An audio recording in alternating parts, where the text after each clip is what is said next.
What kwanu raduize wagatsunu nichi skatnega idoesne ongwehonwe ganagerasara chuchagen on I want to welcome everyone to my riding. Je veux souhaiter la bienvenue à tout le monde dans mon beau comté de Ville-Marie, le sud-ouest d'Île des Sœurs. Évidemment, j'ai reconnu le territoire autochtone en Ganyangaha. International students are a valuable asset to this country. They are bright, young individuals that enrich our communities and bring significant social, cultural, and economic benefits. They deserve the best. They deserve world-class academic experiences that they sought out and hoped for. And Canada is renowned for that. Sadly, this has not always been the case. Pour que ces avantages perdurent et que le Canada conserve sa réputation mondiale, nous devons nous attaquer aux problèmes récents qui ont rendu certains étudiants vulnérables et ont porté atteinte à l'intégrité de notre programme pour les étudiants internationaux. It's unacceptable that some private institutions have taken advantage of international students by operating under-resourced campuses, lacking supports for students, and charging high tuition fees, all the while significantly increasing their intake of international students. Cette augmentation rapide exerce également une pression sur le logement, les soins de santé et d'autres services. Si la réglementation des établissements d'enseignement relève des provinces et des territoires, certains d'entre eux ont laissé perdurer ce phénomène inacceptable pendant trop longtemps. Today, I am announcing 3 principal measures. 1, a temporary 2-year cap on new international student permits. It is the latest in a series of measures to improve program integrity and set international students up for the success in order to maintain a sustainable level of temporary residence in Canada as well. To ensure that there is no further growth in the number of international students in Canada for 2024, we are setting a national application intake cap for a period of 2 years. For 2024, the cap is expected to result in approximately 364,000 approved study permits, a decrease of 35% from 2023. In the spirit of fairness, we are also allocating the cap space by province based on population, such as that some provinces will see much more significant reductions. We'll continue to work closely with those provinces and territories to put these measures into place, as they will be responsible for determining how the cap is distributed between its designated learning institutions that they have jurisdiction over. I've had productive conversations, in particular with British Columbia and Ontario already, and we all recognize that more needs to be done to protect the integrity of our system while supporting international students. In addition, effective immediately, applicants must provide a provincial attestation with their study permit application. At the same time, the cap will not apply to students in graduate levels of studies, including master's and doctoral students. Those are the people we're looking for. Study permit applications at the elementary and secondary school levels will also be exempt. Deuxièmement, afin de mieux aligner le programme de permis de travail post-diplôme avec l'intégrité du système, nous modifions également les critères d'éligibilité. À partir du 1er septembre 2024, les étudiants internationaux qui commencent un programme d'études faisant partie d'un accord de licence de programme d'études ne seront plus admissibles à un permis de travail post-diplôme après l'obtention de leur diplôme. Dans le cadre de ces accords, les étudiants fréquentent un établissement privé qui a été autorisé à dispenser le programme d'études d'un établissement public associé. Ces programmes ont connu une croissance significative en attirant des étudiants internationaux ces dernières années, bien qu'ils soient moins surveillés que les collèges publics et qui constituent une échappatoire en ce qui concerne l'éligibilité au permis de travail après l'obtention du diplôme. To repeat, as of September 1st of this year, postgraduate work permits will no longer be available to public-private institution models. Thirdly, in the coming weeks, we will be announcing that open work permits will only be allowed and be available to spouses of international students enrolled in master's and doctoral programs, as well as professional programs such as medicine and law.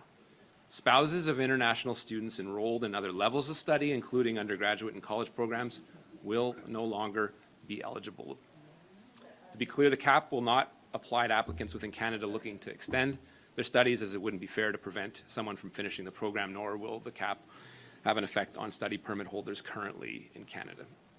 These temporary measures will be in place for 2 years, and the number of new study permit applications that will be accepted in 2025 will be reassessed at the end of this year.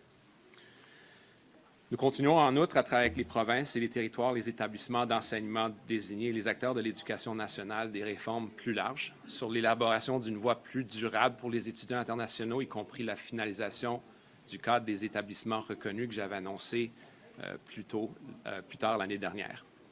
La détermination d'un niveau durable à long terme d'étudiants internationaux et la garantie que les établissements d'enseignement postsecondaire sont en mesure de fournir les niveaux adéquats de logement pour les étudiants.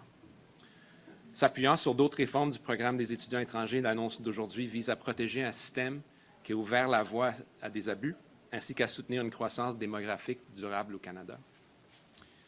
To be absolutely clear, these measures are not against individual international students. They are to ensure that as future students arrive in Canada, they receive the quality of education that they signed up for and the hope that they were provided in their home countries. It would be a disservice to welcome international students in Canada, knowing not all of them are getting the resources they need to succeed in Canada, and having them return home disillusioned and disappointed in Canada's education system. Allowing bad actors to continue their operations would be a disservice to all the good institutions who pride themselves in providing a top-tier academic experience. Thank you. Looking forward to the questions. Can you clarify, Minister? Will we see, so right now we have over 1 million foreign students. Are the measures you are unveiling today, does that mean there will be less students as of September, or is it that the increase will be slower? And how many students will we see by the end of this year in Canada? So you asked sort of 3 things, Marika. Permits are issued on a 3-year basis. So the 1 million number is the number of permits that have been issued over a 3-year period. Those people that are getting out of the 3-year programs will be reflected in, it'll be a reflection of a decrease, a 35% decrease compared to those people that are graduating from these programs.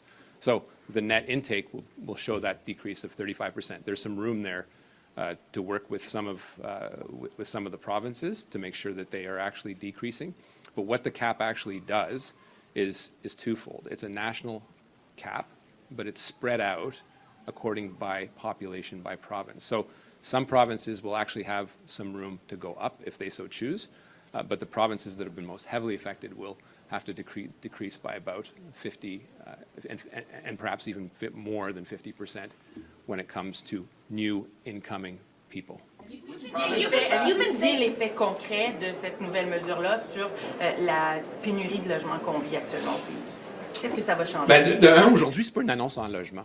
Je parle principalement d'une annonce d'un système de visa qui était désigné pour avoir des gens qui sont très intelligents, des jeunes pour venir ici pour étudier dans le domaine postsecondaire.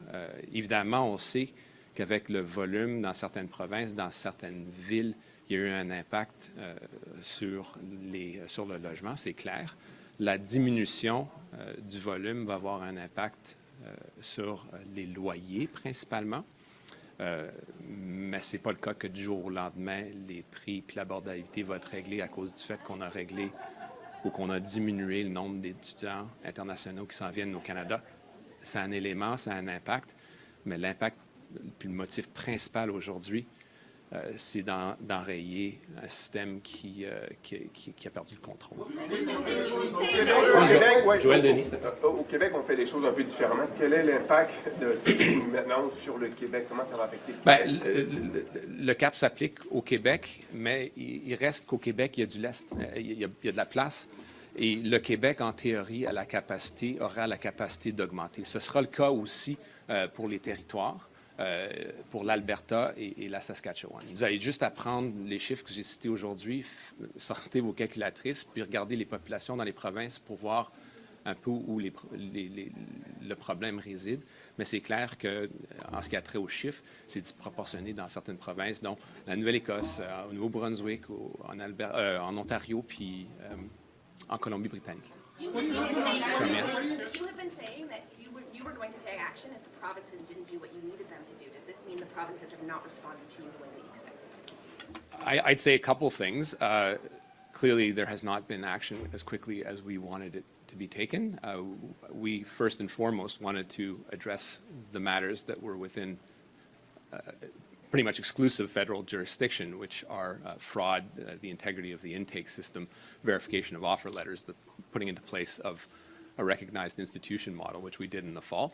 And we warned provinces throughout the fall that they needed to start taking measures. I had a very productive conversation with Minister Selina Robinson on Friday about the work that they are going to, I'm not going to scoop her, but the work that they are doing in British Columbia to attack this. We don't want to trip over each other, so we're going to work with them.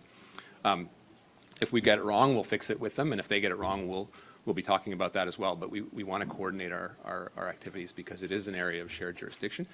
And when it comes to making sure that these institutions are actually what they say they are and not sort of fly-by-night operations and backdoor entries into Canada, that's something that that provinces have a huge role in playing. I spoke to Ontario as well with Minister Jill Dunlop. It was a good conversation, but clearly they have some work to do, but we're willing to work with them. It was, again, as well, a productive conversation. They just don't have the measures in place that, for example, British Columbia is putting into place. What types for Ontario? The impact on Ontario, can you specify that? And then also what types Well, yeah, look, we're working with them, but it'll be approximately 50% reduction. Monsieur Miller, est-ce qu'on peut vous entendre sur la lettre de Monsieur Legault qui vous demande au gouvernement fédéral de prendre des mesures pour encadrer les migrants, l'arrivée au Canada des migrants, entre autres les migrants mexicains, en mettant à nouveau l'exigence de visa? Est-ce que c'est dans vos cartons de faire ça? Ben, c'est clair qu'on regarde les mesures qu'on peut prendre comme pays pour assurer qu'on fait notre travail. En ce qui a trait aux demandeurs d'asile qui viennent, peu importe d'où ils viennent, mais du Mexique, on a vu un flux énorme de gens qui s'en viennent du Mexique et puis qui réclament le statut d'asile, avec le résultat qui est bien en deçà des moyennes qu'on voit avec les autres demandeurs d'asile. Alors, c'est clair qu'un tour de vis s'impose. Est-ce que c'est un quart de tour, un demi-tour, 2 tours? C'est à déterminer. Vous avez entendu le ministre Leblanc en fin de semaine qu'on est en train encore de réfléchir sur l'approche à prendre et la décision à prendre. Je n'ai rien de public à vous dévoiler aujourd'hui. Sachez aussi, quand on parle du Mexique, que c'est un de nos partenaires économiques principaux, puis qu'une démarche diplomatique s'impose, et c'est une démarche qui n'est pas encore complétée. Look,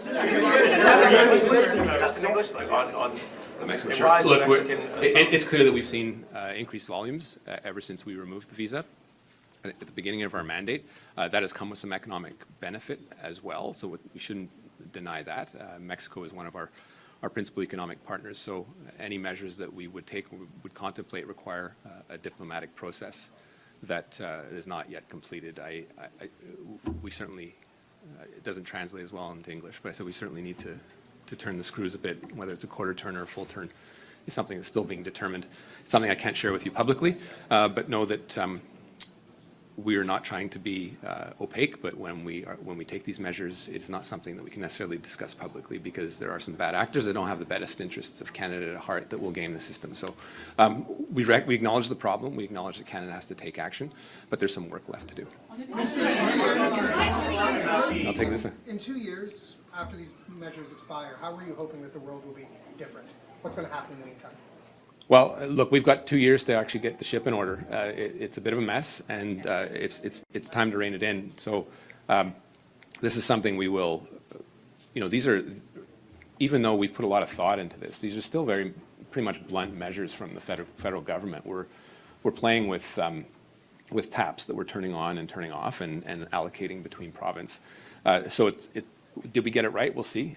But we need to work with provinces in the meantime to make sure that they are doing their jobs. There have been provincial Auditor General reports that have laid out in much more detail than I could lay out to you here today the measures need to be taken to make sure that this is a system that has some integrity to it.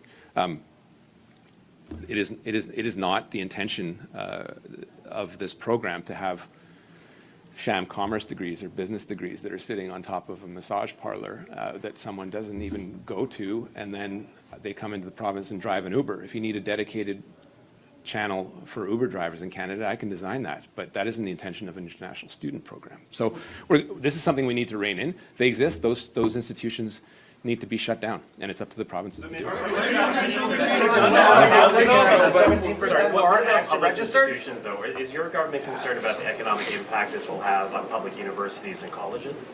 We are, absolutely. This has been very, very lucrative, and it's certainly something that private colleges have made a lot of money out of. Again, I'm not the Minister of Post-Secondary Education underfunding. I'm the Minister of Immigration, and clearly in the last decade or so, even longer, post-secondary institutions in Canada have been underfunded by provinces.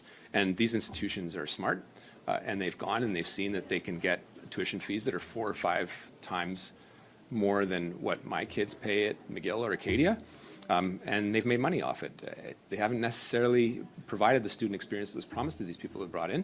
And there's been the path of least resistance as well. The source countries are not particularly diverse. We've been banking on looking at the global middle class, upper middle class, and people have made money off it. So it's a system that has some real integrity issues. It has ecosystem incentives and perverse incentives, and it's something that we need to address. And then there's clear instances of people that have been just making money hand over fist about this. But again, we don't want our best top academic institutions to be penalized. It's why we have exemptions for master's and PhD students.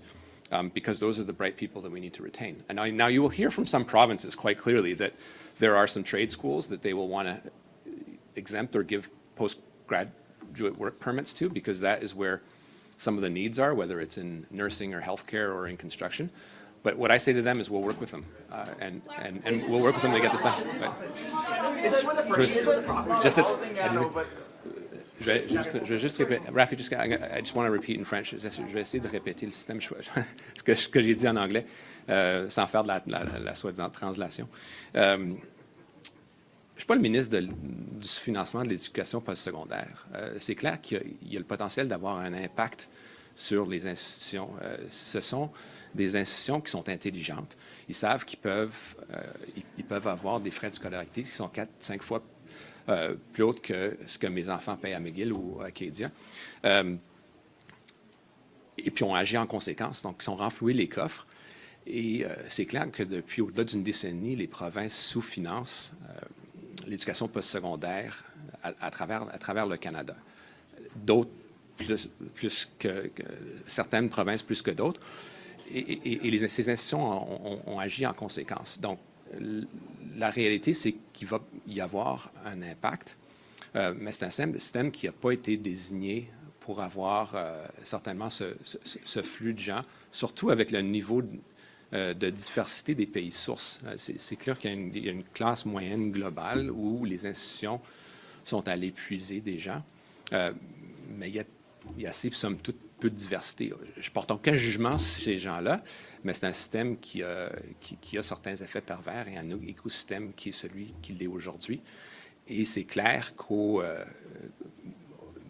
évidemment, je suis au Québec, qu'on parle de la péninsule acadienne, on pourrait aussi faire un effort supplémentaire pour assurer que des étudiants qui parlent français viennent ici, quitte à pouvoir les avoir comme résidents permanents, parce que j'ai un travail comme ministre des Affaires de l'immigration, de m'assurer qu'on continue de bonifier l'arrivée de gens qui puissent parler français hors du Québec.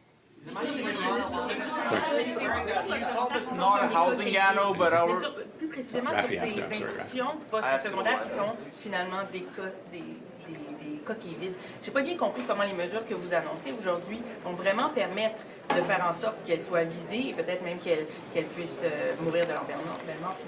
Bien, de un, la deuxième mesure que j'ai annoncée en ce qui a trait au permis de travail pour les institutions qui sont associées à des institutions publiques, c'est clair que le motif économique de quelqu'un qui s'en vient ici va être enrayé. Ils ne vont plus voir venir ici parce qu'ils ne vont pas avoir d'accès à un permis de travail après leurs études.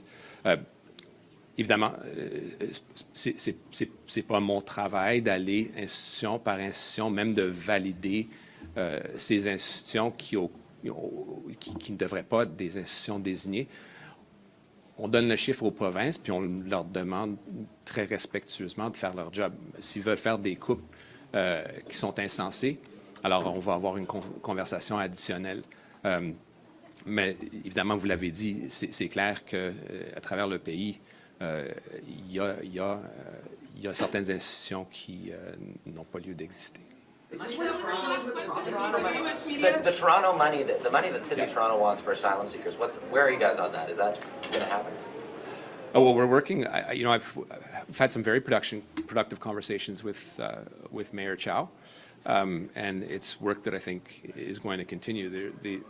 We actually have a very good working relationship with their teams, and we're always willing to do more. It's not something that I'm prepared to announce publicly today, but we know that the pressures on it, that asylum seekers are creating, which is joint jurisdiction, it's not sole jurisdiction of the federal government. There's a role to play with the federal government, and I think we can continue that positive relationship with the mayor. Do you need the province to play a role on that role before you guys put up money towards it? We do, and we have those conversations with them. I've said that many times. They did put in their agreement with Mayor Chow some conditions that required the federal government to be at the table. There's always some gaming going on, but we're still willing to work with them. There have been reception centers in the past to address flows that have existed. They were closed by the provinces, but it's something that we'll continue to work with them on. This, the global flow of migrants in the world is not something that is going away anytime soon. And Canada, despite having a block of ice to the north of us and big bodies of water to the west and the east, nuclear superpower to the south of us, is not immune from those global flows. Juste rapidement sur les demandeurs d'asile, Monsieur Legault dit que si on ne freine pas l'afflux des demandeurs d'asile au Québec, on va atteindre un point de mesure. Est-ce que la situation est devenue insoutenable au Québec? On continuera à travailler avec M. Legault. C'est clair qu'il y a eu des flux plus abondants dans le passé avec un système d'accueil et d'appui durant le flux important du chemin Roxham, où on a travaillé avec le gouvernement du Québec. Point de rupture, je ne sais pas, mais c'est clair qu'un tour de vis s'impose. Je dirais en même temps qu'il y a deux provinces qui subissent de façon disproportionnée l'impact des demandeurs d'asile, c'est le Québec puis l'Ontario. Ce qui manque un peu dans la lettre de M. Legault, c'est le fait que les gens viennent, oui, certes, ils visent les grands centres urbains, ils visent Montréal puis Toronto, mais ce qu'on mesure moins, c'est le flux de gens qui viennent à travers la frontière ou qui viennent à l'aéroport de Trudeau puis qui passent à l'Ontario. C'est pas mesurable, mais c'est visible parce qu'on les demande parfois, puis on le sait. On fait aussi un effort, peut-être qu'on n'en a pas parlé assez, de redistribuer ces gens-là dans différentes parties du pays et dans des hôtels notamment. Donc, c'est un travail qui continue. Et ce n'est pas un travail qui va disparaître du jour au lendemain, mais c'est clair qu'on va travailler avec le Québec. Merci.